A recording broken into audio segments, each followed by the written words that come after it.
There's always been this underlying narrative that 21 and BLACKPINK hate each other or have some kind of beef. I think it's like if you don't show your relationship on camera like Red Velvet and SNSD, that automatically means you despise one another. Remember last year when Jennie posted Bomb's new song featuring Dara? And some people twisted that to be an insincere gesture because she didn't link the song? Or they said, well, she never did that for CL, did she? Yeah, she has done that for CL though. So these people can keep trying to distort things without evidence, while the rest of us sit back in the glory of more 21 and BLACKPINK supporting each other. So, you all know BLACKPINK just released Ice Cream with Selena Gomez. Well, a fan posted praising Jisoo's English in the song, and not only did CL like the post, but commented with the cherries emoji, which she has been using a lot lately, plus 3 exclamation marks. That's more than my mom gives me. I feel like sometimes speculating on their personal relationships with each other can actually make things uncomfortable between them, right? Not just hypothesizing their hatred for one another, but even on the other side of that coin, shipping. MAMAMOO Solar did a live stream recently, and a lot of the comments were about her and Moonbyul, shipping them, asking when they're going to get married. It seems like she felt the need to respond to some of these, but all she could say in a nice way was, "What is this?" a little bit awkwardly. You can go look at the comments right now, and many of them are apologies to Solar for having to read and deal with so many of these comments. So on one hand, some say it's just an inside joke amongst the fandom and that the girls understand that, while others say it could and probably makes them uncomfortable to always see stuff like this. On the third hand, can I do that? Can I say third hand? On the third hand, some say yeah, it is an inside joke, but not one that was meant to directly ask MAMAMOO about. I don't know, you can watch the live and tell me your perspective on it, especially MAMAMOO fans. What Solar did actually address more in depth were the comments about Eric Nam. For those who don't know, they were on a show together called We Got Married. I watched it, I thought it was awesome. I actually missed that show. But during and after, both sides got a lot of hate. Solar addressed it in this live and said people who are doing this on both sides should stop. They are on good terms. And she even wants to do something with him again, maybe on her YouTube channel this time. See, it's like they are on good terms, but it's the constant negativity that creates a sense of tension between them, I feel. Just listen to Eric Nam talk about it. Let's be very clear.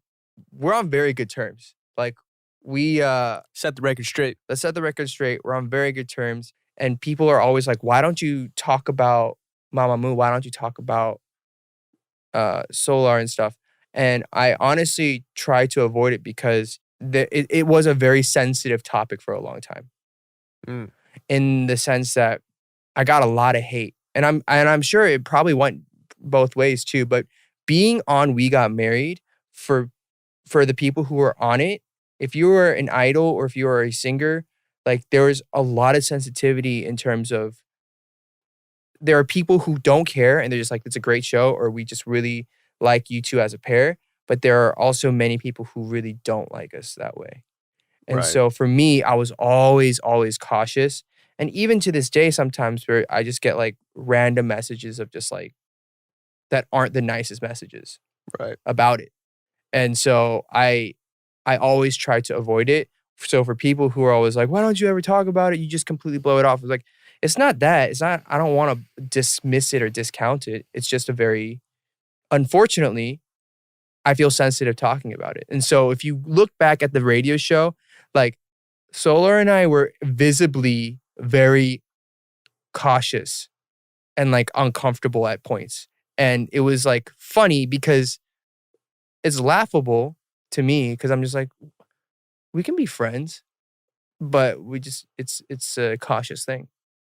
You can see how the hateful things being thrown at them affected how they interacted with each other. Even just mentioning each other's names, they have to think twice about. Like we always say, people who throw out harmful things think they aren't doing any harm or that the artist probably won't see it, so who cares? But they do see it, and it sticks in their minds and rots. That's why this week you may have seen the outcry to SM to protect Kai trending worldwide. Now, right up top, I can't 100% verify quantify this because I don't have Weibo, and I wouldn't be able to translate it if I wanted to, but I can at least tell you why this apparently blew up. Kai has been getting a steady increase of threats on Weibo that have now escalated to even his family, and we've seen how much Kai cherishes his family. Because I don't know what the exact comments are, I can't really go deeper into what they insinuate or what even prompted this mass attack. Fans are worried because Kai has spoken in the past about how things like this affect his mental health. And on top of that, this comes off the heel of the kind of alarming livestream SUPERM had this week, where they just seemed exhausted. Of course, they just promoted with 100 and are now preparing to promote Tiger Inside, which looks amazing by the way. But during the live stream, a couple of them commented on how sleepy they were. Baekhyun looked really fatigued. Each of them are coming off of their own group promotions, solo promotions, injuries. So think about how hard it is to try to be mentally strong while physically drained. That's why whether the threats are real or just sick jokes, fans don't want to be bystanders in Kai's case. Fans don't want to sit and just wait for these things to stop, rather they want to take initiative by countering with positive comments or facilitating companies like SM to protect their artists themselves, because we've all seen the tragic paths that lack of any action could lead down to. That's the reason whether it seems like a small situation or a big situation, fans are always vocal when it comes to idols being wronged in any way. When Dynamite came out, a lot of fans were vocal about the media outlets who wrote about or shared articles regarding Dynamite with a picture that excluded Jimin, and there were a lot of them. Not only that, but the amount of screen time, especially individual screen time and lines that Jin got, wasn't seen as fair at all. You don't really see Jin prominently until the latter half of the music video. To top that, when the remixes were officially released for Dynamite, Jin's part of the song, the one that many fans felt was already too short to begin with, was completely removed from the EDM remix. That's actually mind-blowing. I would love to see the thought process and decision making that went behind assembling this remix. You know, to some people, especially people on the outside, a lot of this stuff may seem trivial. But again, with all the things we've discussed today, I think it stems from fans trying to protect the artists. I also think that's why KARD's GUNSHOT music video won the theory poll this week. From a list that included BLACKPINK's Ice Cream, BTS's Dynamite, ITZY's Not Shy, and ATEEZ's Thanks. One of the reasons that KARD probably won among these heavy hitters is because the music video is such a poignant showcase of the real life struggles that idols go through every day. And actually, KARD made my job pretty easy this week because they uploaded a video explaining the meaning behind their music video. So I'll take you through what they said along with visual cues and details that I picked up meaning from as well. Right from the start, we are introduced to two versions of KARD living, in their words, parallel worlds. The first is a place with the good version of KARD where they are bound by rules, almost like they're overprotected. You can see that in their environment. Everything is literally covered in plastic wrap in an attempt to protect it. The second world is on the other end of the spectrum, where crime is seen everywhere. People in this world do whatever they want, including this second version of KARD, where each member represents a different kind of crime. Jiwoo is expressed through violence. Jaesef is an anonymous keyboard warrior who is only fearless behind his mask. Somin is always seen peeking through the camera as her crime is stalking. Her pencil represents her constantly trying to contact the person, but notice it's always portrayed like a dangerous weapon, even though she justifies it as love. One of the things BM portrays is a bystander who only watches as he turns a blind eye on the ones who cry out for help.